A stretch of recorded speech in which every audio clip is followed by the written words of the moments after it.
and welcome to State of the Market, brought to you by the Business Weekly. My name is Kuzanai Charara. Today we have got a special focus. We are looking at the banking sector, but with a particular focus on CBZ Holdings, and I'll be joined to unpack their latest financials for the year to December 2023. I'll be joined by the newly mint CEO, Mr. Lawrence Nyazema. Lawrence, welcome. Thanks very much, Kuzi. So it's been how many days now since you have assumed the role as the CEO of the group? Well, remember, I came in on the 1st of December in an acting capacity. Yes.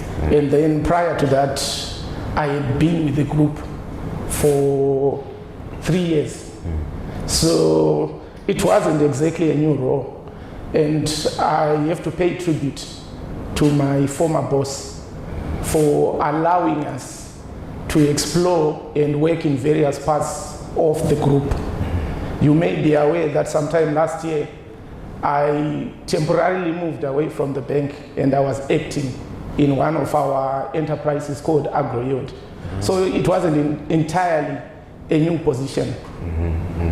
And taking a look at the last set of results, obviously, with what you have said, you are aware of how the group performed.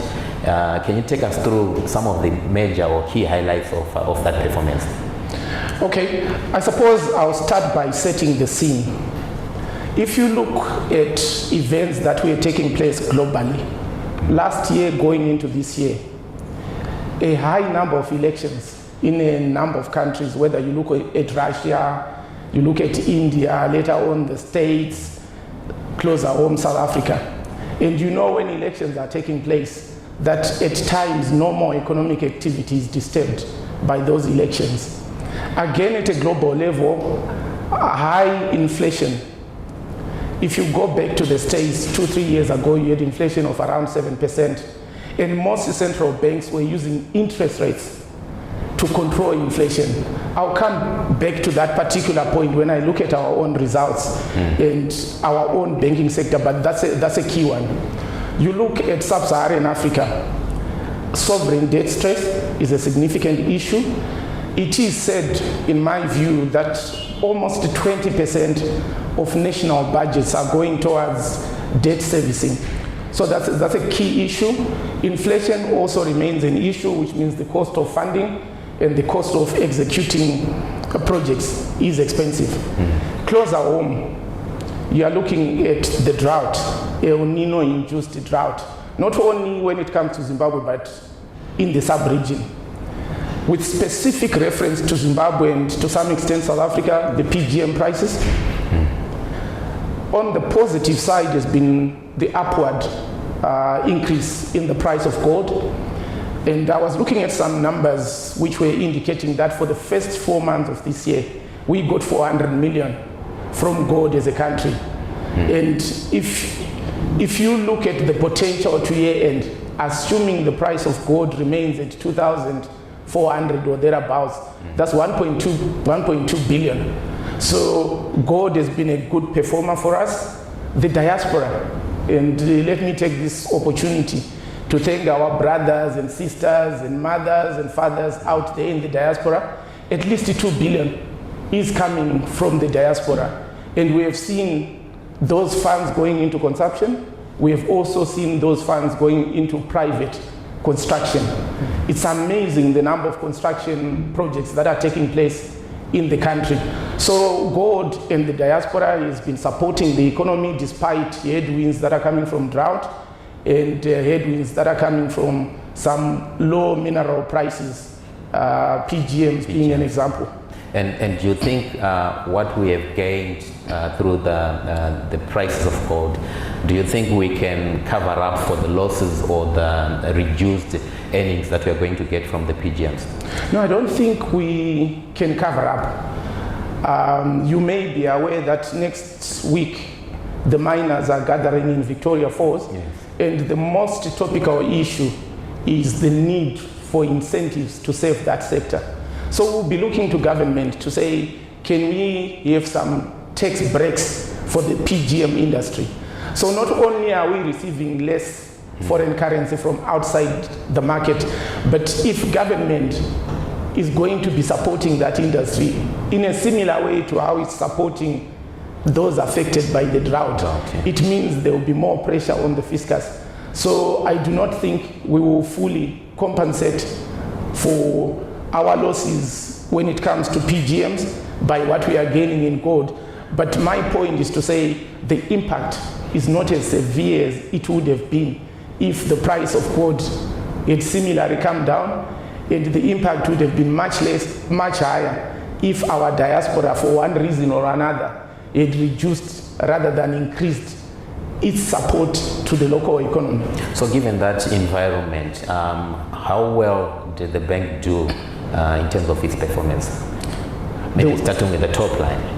The group, maybe starting with the group here. Which are the key areas where you think as a group we managed to get our fair share of the market? So before I come to the performance of the bank and the group, let me take this opportunity to quickly go through some of our group enterprises. Yes. Arguably, the most well-known is the bank, but I'll finish with the bank. So we've got what we call an investments cluster. Within the investments cluster, the star performer there is Dadvest. So Dadvest is the second largest asset management and wealth management firm in the country after Old Mutual. Roughly, they manage around 10% of funds under management. As at the end of March this year, the funds under management at Dadvest were $300 million. Where Dadvest has done well is the execution of alternative investments. So they've moved away from what traditional asset managers do. And I was seeing a debate about asset managers in Cape Town to say all they do is they take funds from customers, they invest on JSE, and they charge fees. So because of our previously volatile economic environment, Dadvest has been going into alternative investments. So if you drive down to Dzivarasekwa and you get to Sangana, you see a significant property development that they did on behalf of one of their clients. And by the way, they are managing around 65 pension funds. And in terms of private customers or clients, we are looking at around 200. These would tend to be the wealthy clients in the country. I'm excited about one of the projects that they are executing on behalf of one of our clients, which is the manufacturing of around 10,000 stands north of where we are situated today. And you will agree with me that it's one of the biggest property development initiatives we have seen in this country for the longest of times. So that one goes towards addressing the needs of at least 1 million people who still require roofs over their heads. So that's just an example of the innovation that we have seen at Dadvest and what they are doing to deal with some of our national challenges using funds that have come from their clients. Maybe still on that, before you move on to the other units, still on that property development, are there no fears that maybe the market might face a sort of like a bubble? Because if you look at almost all financial institutions, in fact, it's a question that I got from when I was coming here, it's a question that I got to say, almost all banks are now venturing into that property space. But I understand from your side, it's Dadvest doing it for clients. But overall, the property sector, do you still see room for growth? I see plenty of room for growth. So if the starting point is the demand for property, then as long as you have got demand, that demand requires supply. Not only in Zimbabwe, but across Africa, we have seen rapid levels of urbanization. If you go to any growth point, be it Zaka or Nika, you will find massive properties similar to what you get in Borodale and in Chisipiti that have come up in those areas.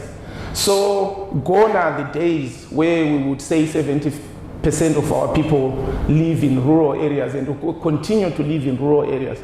The average person would want to urbanize. So there is an opportunity, and that's one of the points that I raised earlier to say when you look at it, a lot of the funding is coming from the diaspora. Either as they are building retirement homes or supporting family and friends back home. So not all the funding is coming from the local banking sector. In fact, I believe we should do more, and we need to do more to support construction. So a lot of these houses are not carrying debt, and a lot of the properties are not carrying debt because the debt capacity is simply not there. When I talk about the banking industry, I obviously talk about some of the constraints where banks in Zimbabwe are giving mortgage facilities for 2 years, for 5 years. Where in the world can you finance the building or purchase of properties using 2-year money, using 5-year money? Mortgages go up to 20 years. So because of that, a lot of it is free, debt-free funding that is going into property. So the risk is reduced, and as long as there are people who want houses to live in, I don't see how will best, how the bubble will best. We can debate about malls, but again, just look at Highlands Park. You hardly get parking space there. Yeah. So I'll allow you to go to the other units. So we also have CBZ properties. So if Dadvest gets funding from its clients to go into property development, CBZ properties would actually do the development. So like other property companies, they are into property management, they are into development of properties. The structure where we are meeting currently is one of those that was done by CBZ properties. Agreed, I believe we've been punching below our weight.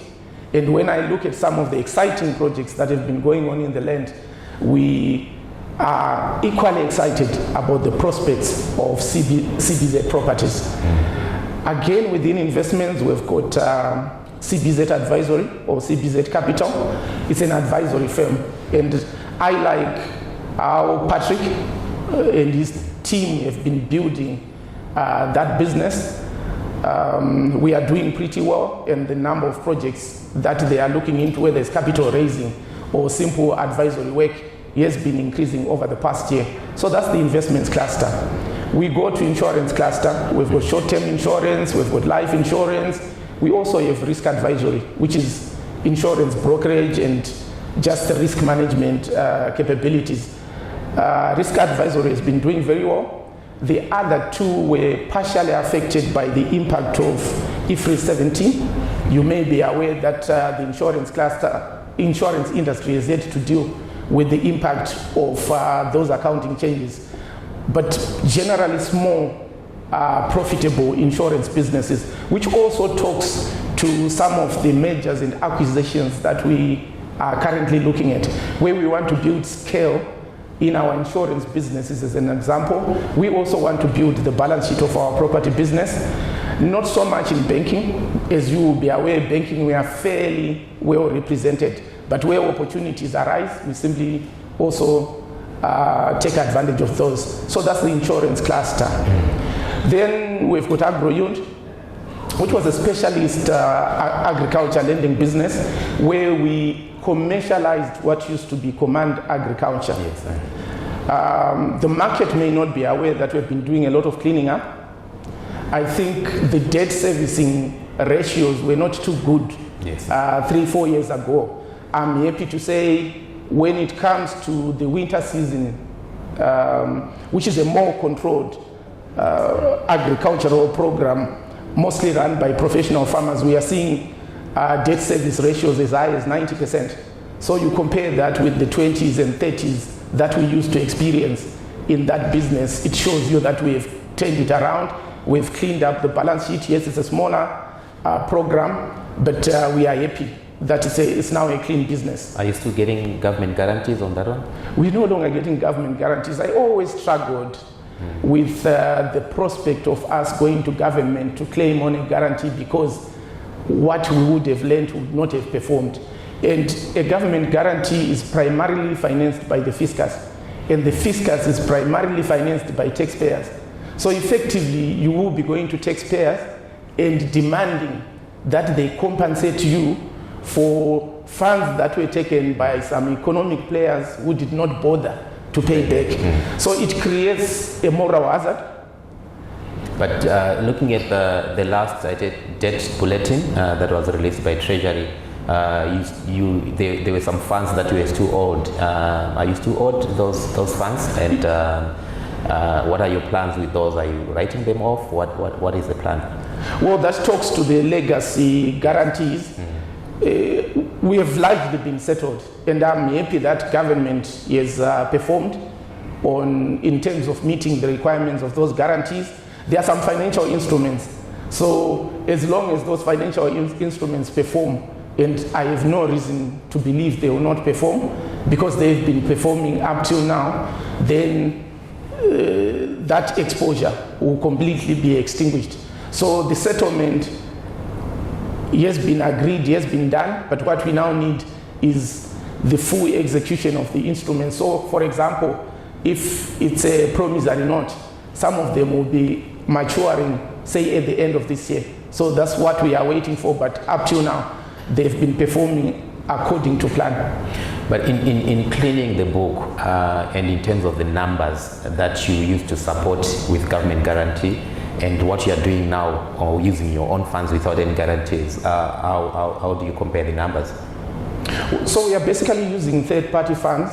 So even when we had a guarantee, we still needed to bring in the funding. Yeah. The guarantee was assisting in that when there was no performance, you could claim on the guarantee. So without the guarantee, we would obviously have to look at the primary risk, which is that of the borrower. It's tricky to really say, are we doing more or less? So you look at 2023 going into 2024, the whole region was aware that it was a drought year.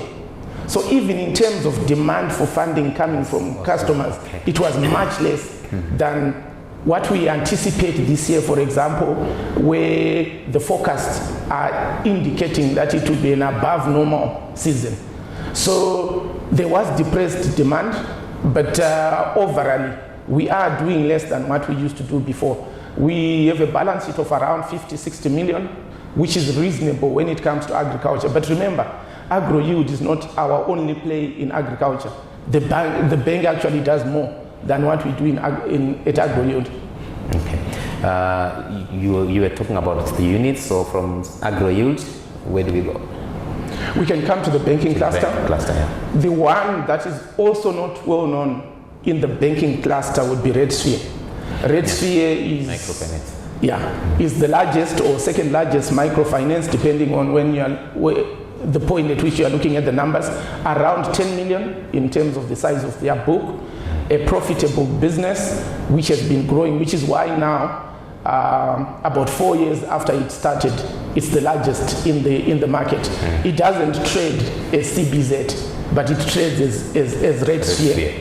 Then we come to the bank. About 25-30% of banking market activity in this country is via CBZ, $1 billion in terms of assets.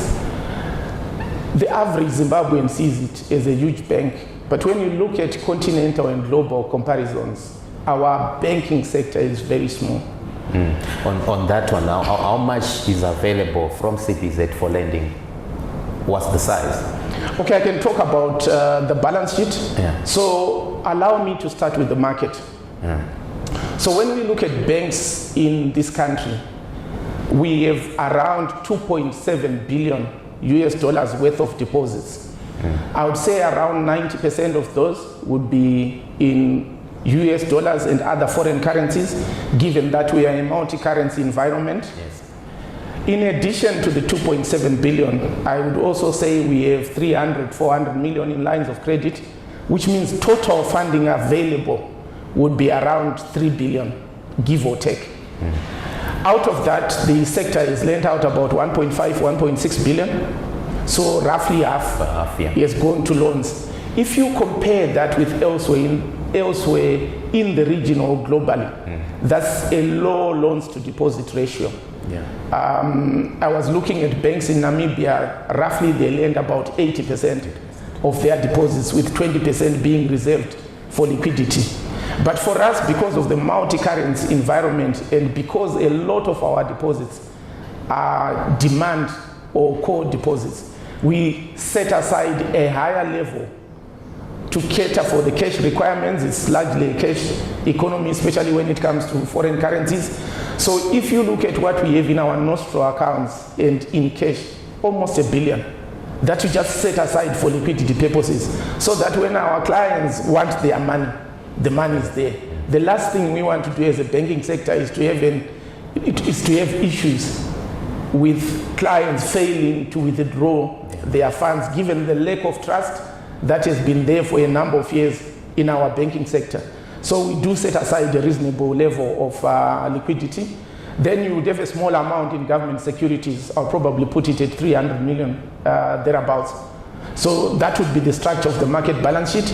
To see where CBZ is, you are roughly looking at between 25 and 30% of those numbers. So when you look at our facilities, you're looking at 300, 400 million.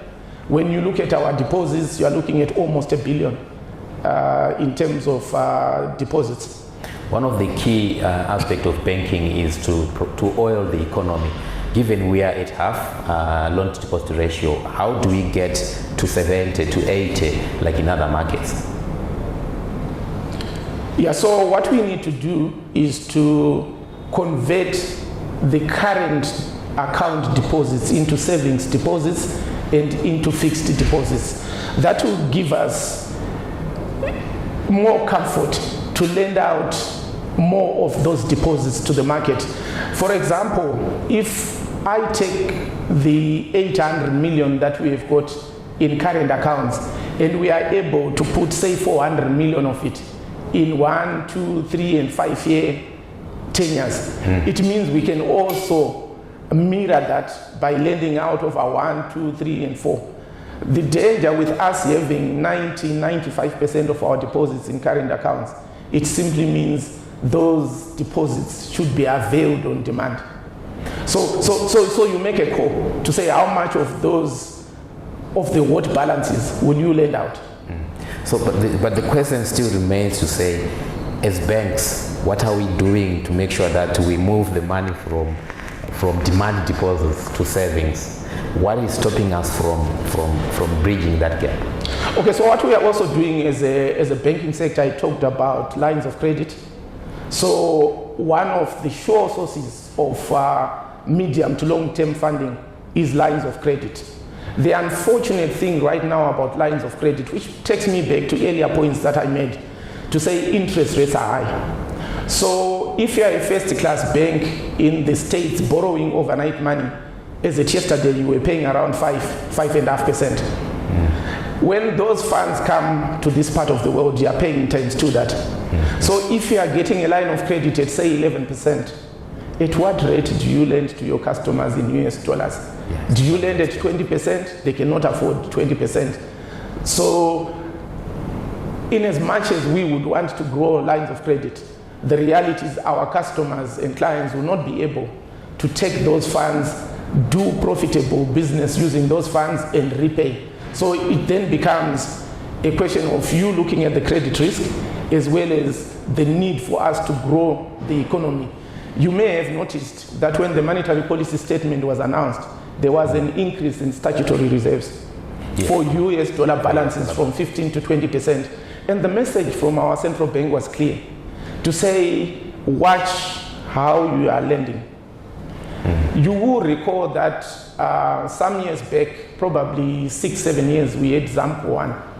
Yes. And ZAMCO was basically taxpayers subsidizing banks whose loan books were very bad. So on one end, we have to ensure that the credit quality that we have, and I'm happy with the general credit quality in the market. I think you are looking at 2% on average of loans being questionable or being bad. At CBZ, slightly higher at 3%. Global standards are anything up to 5% is acceptable. And given that that is coming on the back of the drought that we talked about, low mineral prices and other headwinds that the economy is facing, that's a very good performance.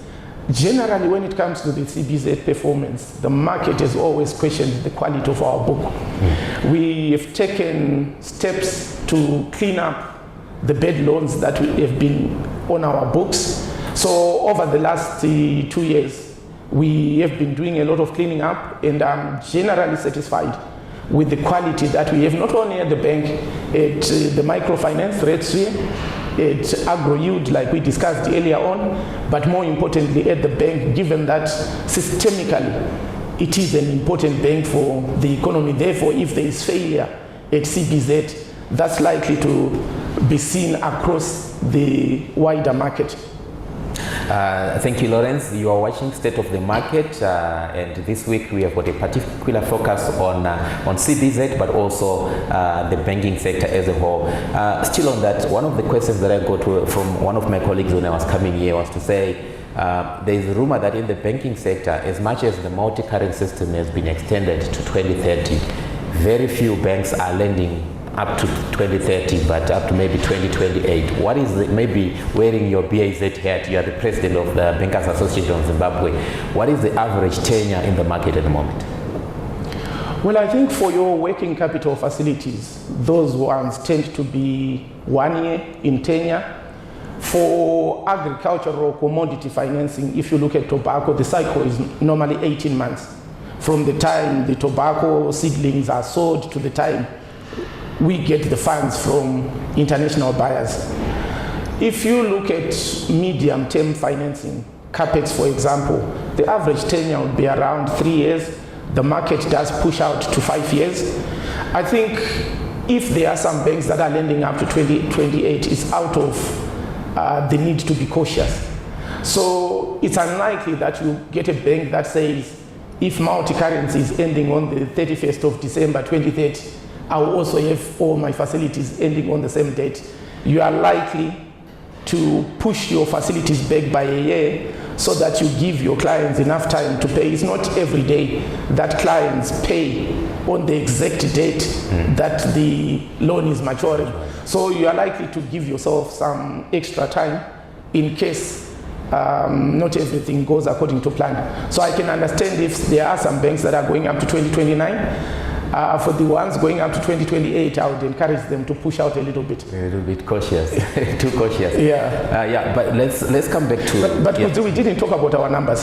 Yeah, that's where I was. That's where I was now coming back to. Let's come back to CBZ in terms of looking at it from a group perspective. In terms of where you think you have done well versus what your expectations were like. So if you look at our 2023 numbers, we made $1 trillion. I know $1 trillion is meaningless because I was going to ask to say the trillions we see them, but are we creating value? Yeah, we are creating value. For the past 2 years, we've also been measuring the real hard currency profits that we've been making. So in that $1 trillion, you get at least 50-60 million US dollars in real foreign currency profits, which is a decent number. If you come to the end of March this year, we made $3 trillion, and the exchange rate was 22,000. That would be 150 million US dollars in just a quarter. Again, that's not meaningful. There's no way we would make that amount of money, and I've been having debates with the accounting fraternity to say, in as much as we follow all these regulations, inflation adjusted accounting, if the results are telling me that I made 150 million US dollars in 3 months, I start to question those accounting regulations and principles. Not alone on that one. I saw even at Delta, they were questioning some of those numbers to say, are they a true reflection? But you can. So in that $3 trillion, in the first quarter, we had around 20 million in hard currency profits. So if you extend that to the end of the year, it means we are looking at between 70 and 80 million and potentially higher. So we've had a very good start to the year. The first quarter, in my view, was one of the best quarters that we have had as a group. The bank continues to perform well, and given that it is a relatively cleaner loan book than what we have had in the past, I am comfortable that the bank will continue to perform well. When you look at CBZ Group and Bank, we are one of the few financial institutions that has got an even mix of interest income as well as non-funded income. I know the market, our clients and customers and legislators have been on the case of banks to say we are making 90 those are the allegations. We are making up to 90% of our profits from fees and commissions. But at CBZ, we've got an even mix, which means we have been supporting the productive economy through loans. Yeah. That's how you earn interest income, and that's where that book of 300 going to 400 million in terms of loan facilities comes in handy. We were first off the starting blocks in terms of converting our business to a multi-currency business and building our loan book in hard currency, and you are starting to see the benefits. We are happy with the performance of DatVest. Maybe still on the bank, where are you at the moment in terms of your loans? What percentage is US dollar loans, and in terms of deposits, what percentage are US dollar deposits? Off the top of my head, I would say 90%. You may be aware that in the run-up to the introduction of ZIG, as a market, we depreciated our local currency. So whereas at the end of last year, we easily had at least $500 million US dollars worth in local currency, the governor has been sharing figures with the market to say it's around 80 million, perhaps 100 million. So it means coming from $500 million to 100 million, we depreciated our local currency, and I'm deliberately using the word depreciated because that wasn't the action of the central bank. It was willing buyer, willing seller, which was just pushing that rate maybe from 10,000 at the end of last year, unofficial, 6,000 official rate, to an official rate of 33,000, thereabouts when we converted to ZIG. So if most banks are at 90%, I know another player in the market, I think they were at 92 in terms of loans and 87 in terms of deposits. And we are saying we want to push the local currency to maybe 30% by the end of the year. Do you think there is enough ZIG that has been made available to the market so that we can have that ZIG economy? I'm coming from the fact that we have 80 million in the market and maybe 250 in reserves. Don't you think that maybe we need to push the 80 to maybe 200? Since we still have enough cover for that, so that at least in the market, you guys will be able to extend more ZIG loans, or at the moment, what do you think on that? Well, I believe that will come naturally. There has been mention and advice to corporates to prepare for the quarterly tax payments.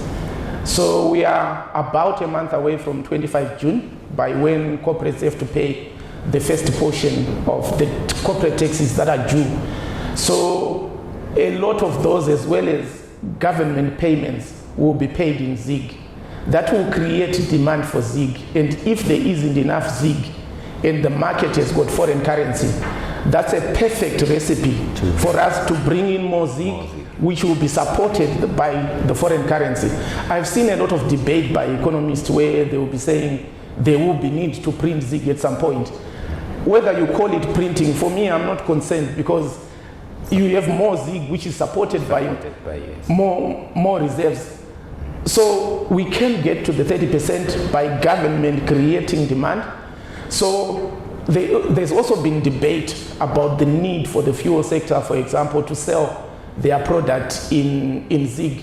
I believe that time is coming, because if you are running such a business and you have payments to make in ZIG, instead of you selling foreign currency and getting ZIG, it will also be a possibility for you to sell a portion of your fuel for ZIG, rather than be selling 100% of it for hard currency. So we can get to the 30% depending on whether government continues to create demand for the local currency.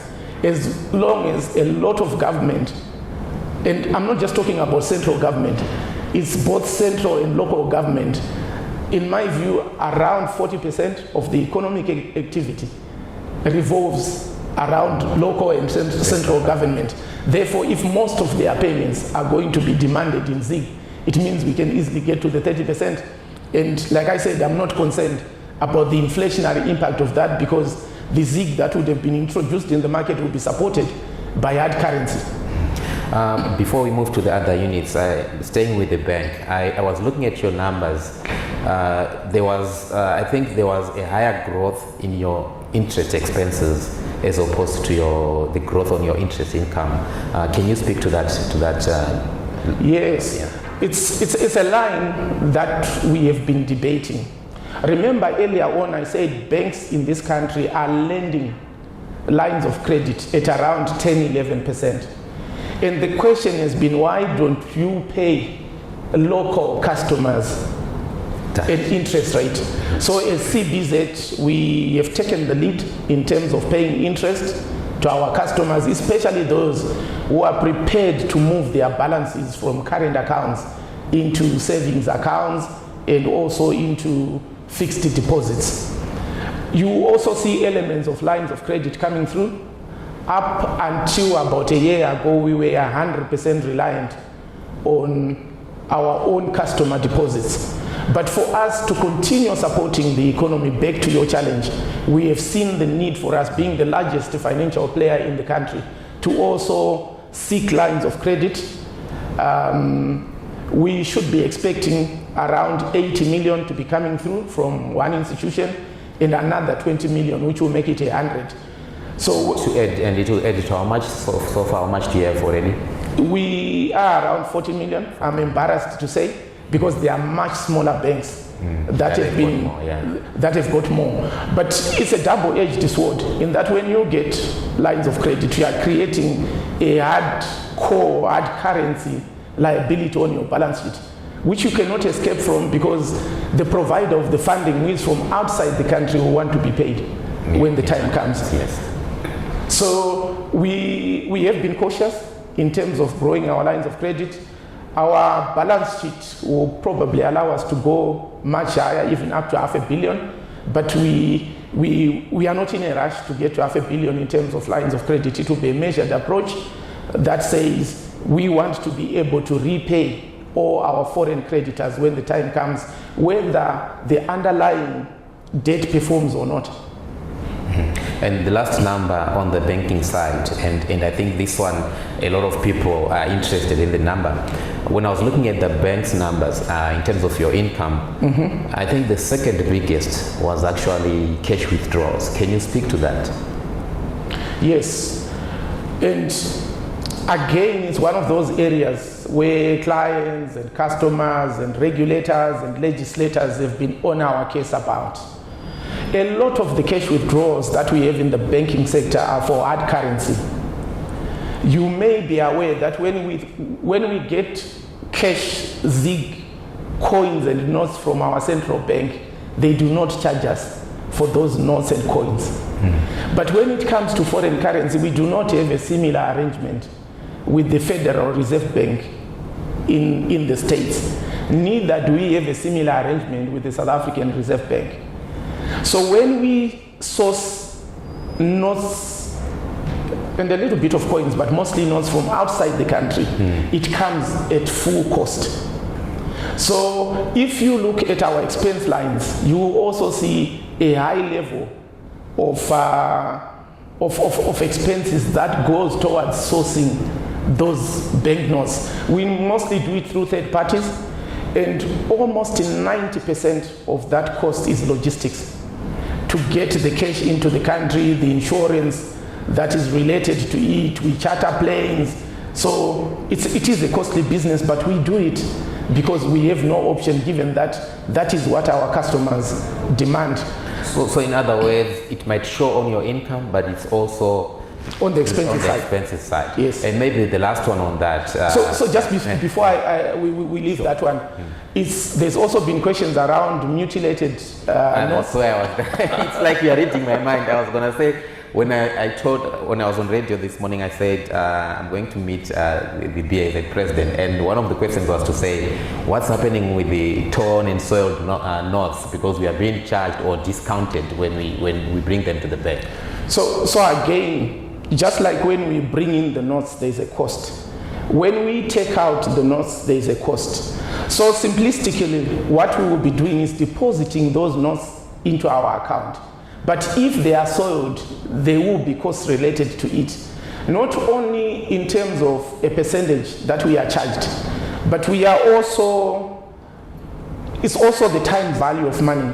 On average, it takes us 2 months to get value when we send out soiled notes. We are doing this through third parties who will also be using other parties until the money gets into their accounts in the States.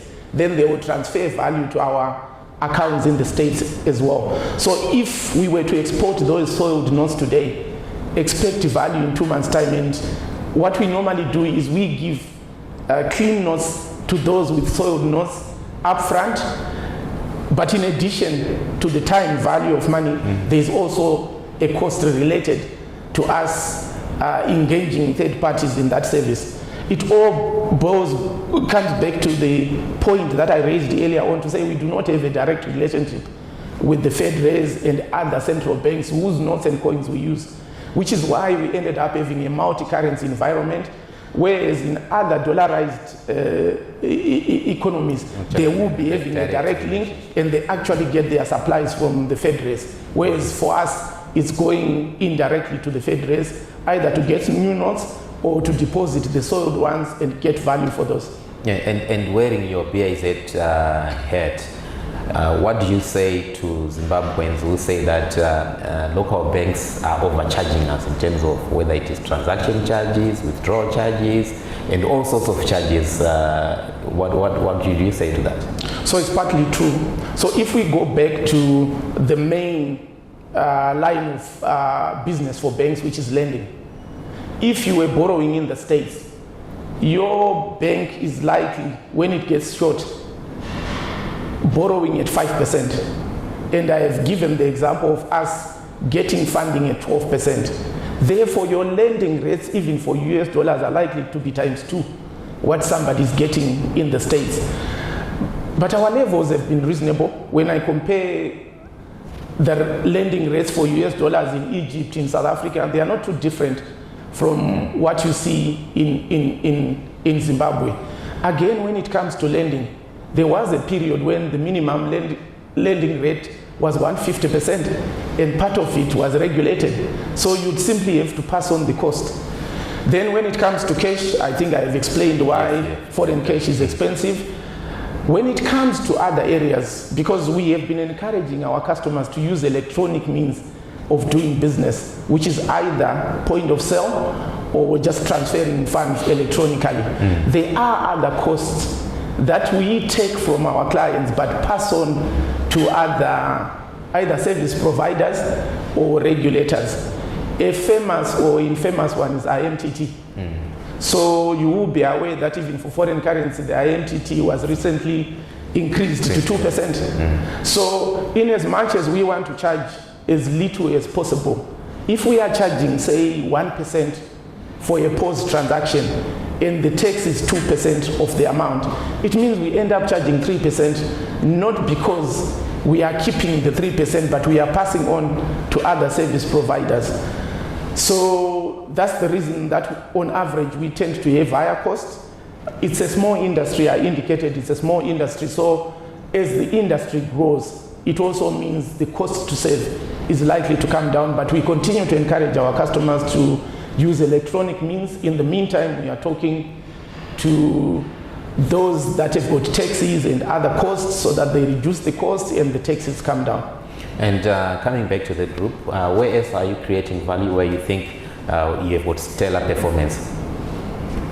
I like CBZ Capital because it's intellectual capacity, where you look at either an entity that is not performing well and you advise it in terms of how it can be turned around. They are also raising capital for Zimbabwean companies that need the capital. You may be aware that last year they did a lithium bond, 200 million. They did not manage to raise 200 million, but I think they ended up raising some almost 50 million. That is commendable, because outside just going to a bank to borrow, which is what you do with the Red Sphere, with Agro Yield, with the bank, we are also creating capital using other means. I've already talked about DATVEST, the fact that they've gone into alternative investments, the fact that they've only done property. Where else are they investing in?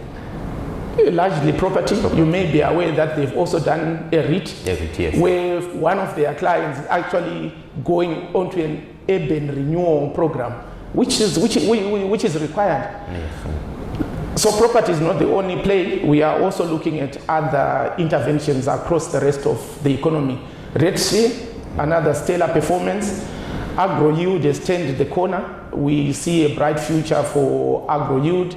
The insurance businesses, although small, are profitable. We would want to increase capacity and the balance sheets, as well as capital for our insurance businesses, so that they start punching way above the current levels. Is that one of the reasons why you are in talks with, or you've already acquired First Mutual to grow that balance sheet? Exactly. So when you look at First Mutual, we are significant shareholders at 34.45%. We would want to increase that level of shareholding should regulators, or let me say when regulators authorize us to do so. So we are looking at a significant partnership and collaboration with FML at the very least, and potentially merging some of our businesses. So insurance is an easy one, that we can take our smaller insurance businesses into the significantly larger FML business. We are also looking at property. It's well and good for us to be talking about a new capital city coming up in Mount Hampton, but that needs infrastructure development, that needs property companies that have got significant balances. And if we tie up our property companies, given what we have at FMP, we believe we will be in the right direction in terms of the infrastructure requirements of our country.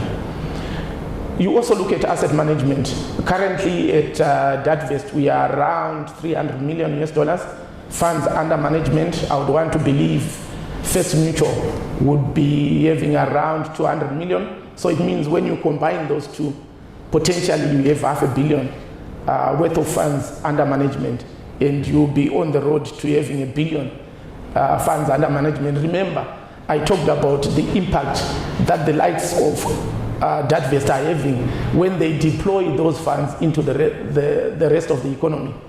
I'm excited about property. So when I look at developments, whether it's Village Walk, whether it's Highland Park, what West Properties are doing and other private developers are doing, I have indicated that we've been punching below our weight, which is why we are excited about the possibilities and potential that we have with our property business. So we are largely happy with the performance of the group, but we need to do more in insurance, we need to do more in property. Otherwise, the rest of the group is in good form and good shape. In other markets, property is tied up with mortgages. Do you see us moving from where we are now, where we offer 5-year mortgages, to those 25-year mortgages? What would it take for the Zimbabwean market to start having those? Certainly. So you would find that even for CBZ today, we have got better terms and tenure for property that we would have developed ourselves, because you would have already deployed capital.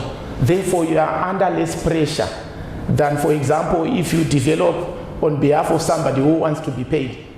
So the best way of achieving that is manufacturing and developing our own property and deploying capital towards those properties. That will give us comfort to give longer tenures. So today we can start with 5 years, but you can easily go to 10 years, 15 years, 20 years, and before you know it, you will be similar to everybody else in the world. One of the issues that we had in the past was inflation.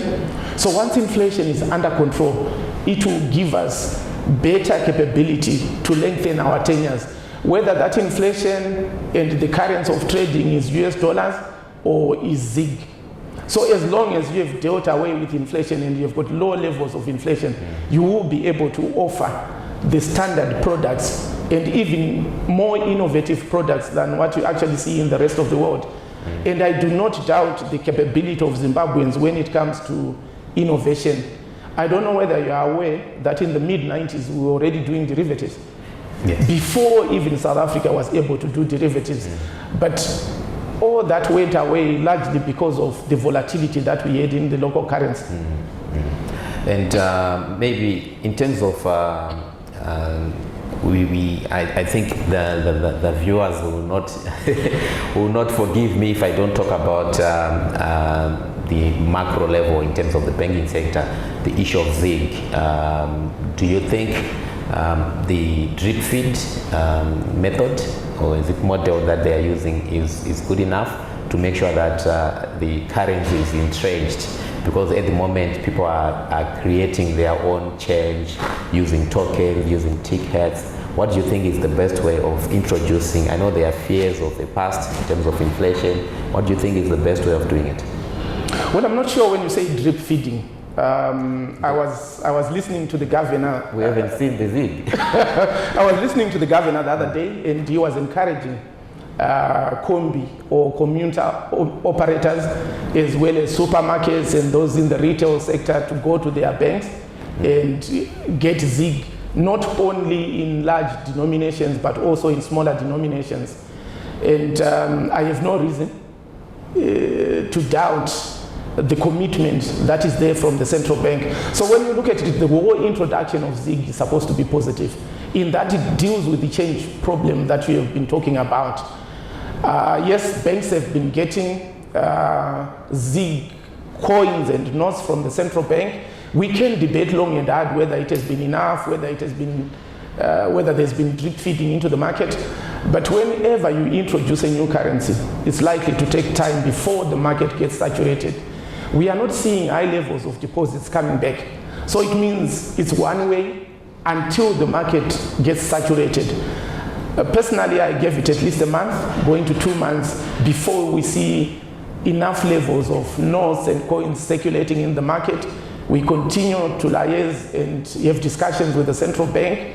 And if the feedback that is coming from you is to say we need much more, we will certainly pass on that message. Yeah, I think because combis, you know, they are largely unbanked. So for them to come to the banks to say we want coins, it might not happen. Maybe the initiative should be from the other side, but that's up for debate. Maybe on the last note, maybe the problem child or children within the CBZ group, where you think maybe you need to turn around things, maybe to try and change the model. Are there any areas where you think you are not doing enough, or is not performing according to your expectations? Well, for me, there's need for continued improvement and innovation right across the entire group. So CBZ has been the #1 bank perhaps for 10, 15 years. The last thing you want to do is to rest on your laurels. Because in my previous life, I once worked for an institution that was the largest in the country at the turn of the millennium. And it is the institution that was overtaken by CBZ with our eyes wide open. So you need to continuously be innovating, you need to be on top of your game, because if you are not, you will be taken out. So competition is not only coming from the banking sector, for financial services. A lot of competition is coming from disruptors. They may be local disruptors or external disruptors. A lot of our clients and customers have lost the value. If you look at cryptocurrencies, for example, and the reason they were losing value was they still wanted to invest in cryptocurrency, whether the local market was offering cryptos or not. So it would have been ideal for us to have gotten authority from regulators to trade and issue cryptos, because that is what our customers demanded. So they simply went underground. Some lost money in South Africa, some lost money in the rest of the world. So whether we like it or not, our customers will still do what they believe is in their best interest. So I'm just talking about the need for us to innovate, the need for us to ensure that we are offering products that are ordinarily available elsewhere in the world. You look at the mortgages market, one of the areas where we have been challenged by our clients in the diaspora is to say, you know what, we think we are full when it comes to investing in property in Zimbabwe.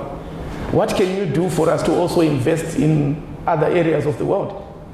Yeah. We want to buy property in Centon. We think it comes at a lower cost than what is available in Harare. How can you enable that? So we are seeing a lot of opportunities, and because there are opportunities and there's demand, it talks to the need for us to make sure that we meet that demand. So right across the group, we are on our toes, and we have to remain on our toes so that we play a meaningful role. One of our key strategic pillars is societal impact.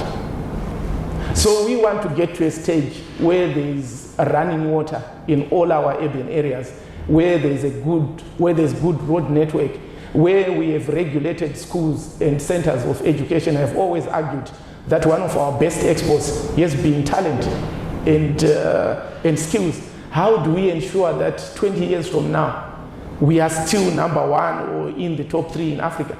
So whichever area you look at, whether it's services, whether it's real goods, we need to be doing much more so that this economy grows. And I look forward to a day when our people in the diaspora and our children who are going to universities outside the country look forward to coming back, because the jobs are there. Not only are the jobs going to be there, but they are the kind of jobs that are going to be satisfactory to them.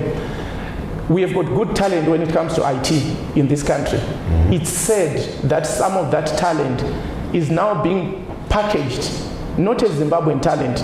So they are seated in Zimbabwe, but they are doing work for global entities without getting due recognition for their value addition. So when I was in Canada recently, I got to know that there are some IT firms that are using Zimbabwean skills, not even Indian skills. And those skills are actually working for global organizations without due recognition coming to Zim. So we would want to then make sure that all our skills get due recognition and compensation for the value that they are adding to the world. The same is also true when you look at accountants. There are so many accountants who are no longer going to Isle of Man to work from Isle of Man, but they are working here in Mavuku, and they're just using electronic and digital ways to transmit their works to where it's required across the world. But that's also opportunities. So there's obviously growth and opportunities in the services industry. You talk of innovation, technology. Where else do you see growth in our economy? I see growth in agriculture. I compare Zimbabwe with Kenya when it comes to horticulture. We were way ahead of Kenya. We have got a better climate in my view. So it's an area that we can grow because demand is there. Whether you are looking at the Middle East, Saudi Arabia, huge demand for produce, especially produce that is nearer to organic or organically would have been organically produced, all the way to Europe. So agriculture is still a growth area for us. Mining and value addition, both to agriculture and mining, is a growth area for us. We have talked about services. Tourism is a significant one. It's said when you compare Victoria Falls and Niagara Falls, Victoria Falls is way better. It's more natural and it's a bigger waterfall than what you get on the other side. But the sad part is the other side, they get 16 million visitors a year, and we hardly get 1 million visitors a year. So that talks to the growth. I'm happy with the number of airlines that are flying into Zimbabwe, that are flying into Vic Falls, but we need much more. We need more hotel rooms. We would struggle to do a big conference in Victoria Falls or even in Harare. So if you wanted to do a conference where you get 5,000 international guests, you would struggle, but the potential is there. So tourism is a significant area. When you look at the Africa free trade area, I think we are likely to benefit if we get our act together and we act as quickly as possible, because the raw materials are there. What makes me comfortable is the human talent that we have in this country. So it's well and good for us to have minerals, to have agricultural produce, but to add value to those, that's where human talent and human skills come in. So if we take advantage of the full bouquet of natural resources that we have, including our people, we should be a major beneficiary of that free trade area when it opens up. In terms of manufacturing, you may be aware that in the 80s, we were a manufacturing hub for part of the region. We are well situated, which means when it comes to logistics, we can play our part in terms of distributing goods and services into the region. So there are so many pluses, but what is required is for us to achieve low levels of inflation, for us to have a calm and stable macroeconomy, as well as financial services sector. On that note, we come to the end of this episode of State of the Market, where we are looking at the banking sector, but with a particular focus on CBZ. And to do that, I was joined by the CEO for CBZ Holdings, Mr. Lawrence Nyazema. Lawrence, thank you for taking your time to be with us. Thanks very much, Coach.